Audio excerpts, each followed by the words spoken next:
വിരലിൻ്റെ കാര്യത്തിലാണേലും യാത്രയുടെ കാര്യത്തിലാണേലും രണ്ടും മുറിഞ്ഞു പോകാതെ തുന്നിച്ചേർത്തത് കിംസ് അൽ ഷിഫയിലെ ഹാൻഡ് ആൻഡ് റിസ്റ്റ് സെൻ്ററാണ്. Hand and wrist centre, KIMS Al Shifa hospital, Perinthalmanna. March 28-ന് വിളയൂർ ഗ്രാമപഞ്ചായത്ത് മാലിന്യമുക്ത പഞ്ചായത്തായി പ്രഖ്യാപിക്കുന്നതിന് മുന്നോടിയായി പഞ്ചായത്തിലെ പ്ലാസ്റ്റിക് മാലിന്യങ്ങൾ ശേഖരിച്ചു. മാർച്ച് 30-ന് കേരളം മാലിന്യമുക്തമായി പ്രഖ്യാപിക്കുന്നതിന്റെ ഭാഗമായി മാർച്ച് 28-ന് വിളയൂർ ഗ്രാമപഞ്ചായത്ത് മാലിന്യമുക്തമായി പ്രഖ്യാപിക്കും.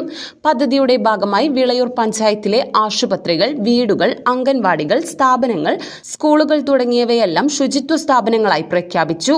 ശുചീകരണ പ്രവർത്തനങ്ങളുടെ അവസാന ഘട്ടമായി റോഡ് സൈഡുകളിലെ കാടുകൾ വൃത്തിയാക്കുകയും പ്ലാസ്റ്റിക് മാലിന്യങ്ങൾ ശേഖരിക്കുകയും ചെയ്തു. തുടർന്ന് ജനങ്ങൾക്ക് ശുചീകരണ അവബോധം നടത്തി.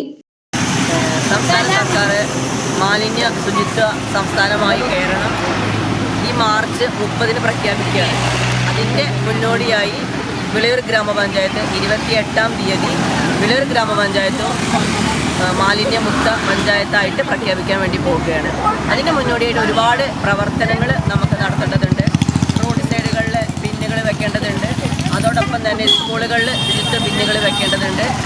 ഇത്തരം എല്ലാ പരിപാടികളും വിളയൂർ ഗ്രാമപഞ്ചായത്ത് നടപ്പാക്കി കഴിഞ്ഞു. അതോടൊപ്പം സ്ഥാപനങ്ങൾ ശുചിത്വ സ്ഥാപനങ്ങളായിട്ട് പ്രഖ്യാപനം നടത്തുക, അതുപോലെ അങ്കണവാടികൾ പ്രഖ്യാപനം നടത്തുക, അങ്ങനെ ഒട്ടുമിക്ക എല്ലാ മേഖലയിലും ഉള്ള എല്ലാ സംവിധാനങ്ങളും ശുചിത്വമായിട്ട് പ്രഖ്യാപിക്കുന്ന ഒരു പരിപാടി നടന്നുകൊണ്ടിരിക്കുകയാണ്. തദ്ദേശ ജനപ്രതിനിധികൾ, ഉദ്യോഗസ്ഥർ, ഹരിതകർമ്മ സേനാംഗങ്ങൾ, കുടുംബശ്രീ പ്രവർത്തകർ, ആശാ വർക്കർമാർ, ADS CDS അംഗങ്ങൾ എന്നിവരും ശുചീകരണ പ്രവൃത്തിയിൽ പങ്കാളികളായി.